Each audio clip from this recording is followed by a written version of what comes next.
जय श्री कृष्ण दोस्तों। हमने कई बार कर्म बड़ा या भाग्य इसके बारे में तो जरूर सुना होगा, परंतु इसके साथ एक प्रश्न और उठता है जो हमारे दिमाग में अक्सर घूमता रहता है। वह प्रश्न है, कर्म बड़ा या धर्म। आपने कुछ लोगों को अक्सर यह कहते हुए सुना होगा कि कर्म ही पूजा है, हम तो कर्म करने पर विश्वास रखते हैं।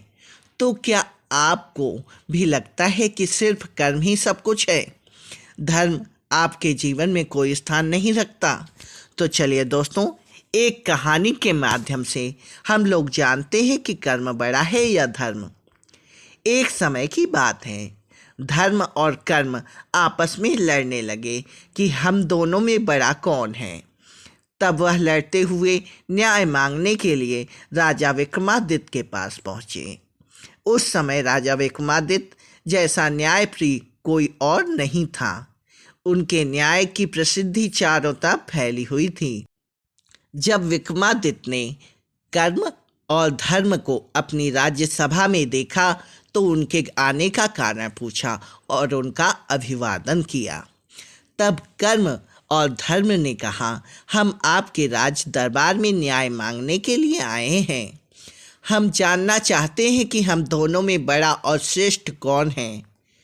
जब राजा विक्रमादित्य कर्म और धर्म को साथ लेकर एक स्थान पर, जहाँ पर कोई साधु तपस्या कर रहे थे, वहाँ पर पहुँचे, उन्हीं साधु का कोई शिष्य उनके पास दर्शन हेतु जा रहा था। तब विक्रमादित्य ने धर्म को अपने पास रोककर कर्म को अकेले उस शिष्य के पास जाने के लिए कहा। कर्म उस शिष्य के पास चला गया। जब वह साधु के दर्शन हेतु उस स्थान पर पहुँचे तो उन्होंने देखा कि साधु तपस्या में लीन है। तब वह उस साधु को जगाने का प्रयास करने लगे। अनेक कोशिशों के बाद भी साधु की तपस्या नहीं टूटी तो उस शिष्य ने अपने पास रखी लकड़ी को उठाकर उस साधु पर प्रहार कर दिया। इस पर साधु ने क्रोधित होकर उस शिष्य को श्राप दे दिया। कर्म ने सारा वृत्तांत आकर राजा विक्रमादित्य को सुनाया। तब राजा विक्रमादित्य ने धर्म को अकेले उस शिष्य के साथ जाने के लिए कहा। जब धर्म उस शिष्य के साथ गया तो उस शिष्य को अपनी गलती का एहसास हुआ और वह पुनः साधु से मिलने गया और साधु से माफ़ी मांगने लगा। तब साधु को अपने शिष्य पर दया आ गई। तब उस साधु ने कहा, मैं श्राप तो वापस नहीं ले सकता, किंतु इससे बाहर निकलने का मार्ग बता सकता हूँ।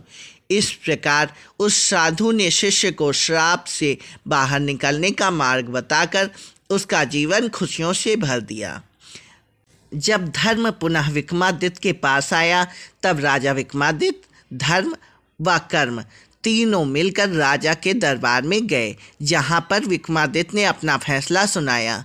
राजा विक्रमादित्य ने कहा, कर्म यदि अकेला होता है तो उसे यह ज्ञात नहीं होता कि क्या सही है और क्या गलत। धर्म के साथ होने पर ही यह फैसला किया जा सकता है कि हम जो कर्म कर रहे हैं वह हमारे समाज के लिए व देश के लिए सही है या नहीं है। इसलिए धर्म के अभाव में कर्म पूर्णतः प्रभावहीन हो जाता है। इसलिए धर्म और कर्म में धर्म बड़ा है। इस प्रकार कर्म ने धर्म से माफ़ी मांगी और फिर दोनों साथ चले गए। दोस्तों, धर्म बड़ा या कर्म, इस पर आपकी क्या राय है, यह आप हमें कमेंट में ज़रूर बताइएगा। जय श्री कृष्ण।